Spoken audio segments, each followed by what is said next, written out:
The Trump administration adds Pakistan to its list of the world's worst violators of religious freedom. The reason? Pakistan's blasphemy laws, which target minorities like Christians. Correspondent Wyatt Goolsby reports from his perch at the State Department. Good evening, Wyatt.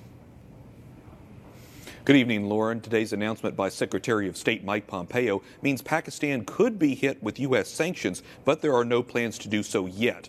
We're reporting on Catholics like Asia Bibi, who was trying to get out of the country after she was released from death row. But Pakistan is not the only country on the list. Every year, the State Department updates the nations continuing to carry out systematic violations on religious freedom. So here's the full list: Burma, China, Eritrea, Iran, North Korea, Pakistan, Sudan, Saudi Arabia, Tajikistan, and Turkmenistan. I asked the ambassador for religious freedom, Sam Brownback, about those last two countries, which you don't often hear about, and Uzbekistan, which was just taken off the list. He told me about the problems there. This is a region of the world that was under the Soviet domination for a number of years. Then these countries come out of it, and they're just used to an authoritarian regime. And we're trying to get them to open up to freedoms.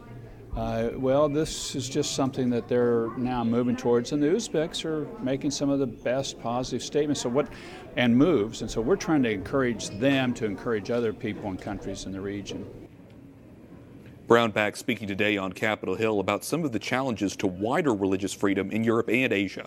Russia is one of those countries the State Department has put on a special watch list. Brownback tells me the country has been cracking down on religious activity in the part of the country near Ukraine.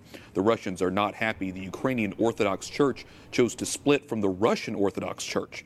Senator Roger Wicker of Mississippi tells me it's vital the U.S. leads in promoting values like religious freedom.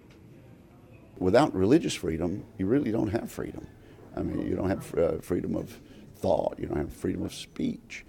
And so we're at the very fundamental level of human rights. Ambassador Brownback today also echoing the senator's words. Brownback says the administrations have made, and especially here at the State Department, have made protecting and promoting international religious freedom a top foreign policy issue. Senator Wicker says he's optimistic, but there remains a lot of challenges ahead. Lauren? Correspondent Wyatt Goolsby reporting from the State Department. Thank you, Wyatt.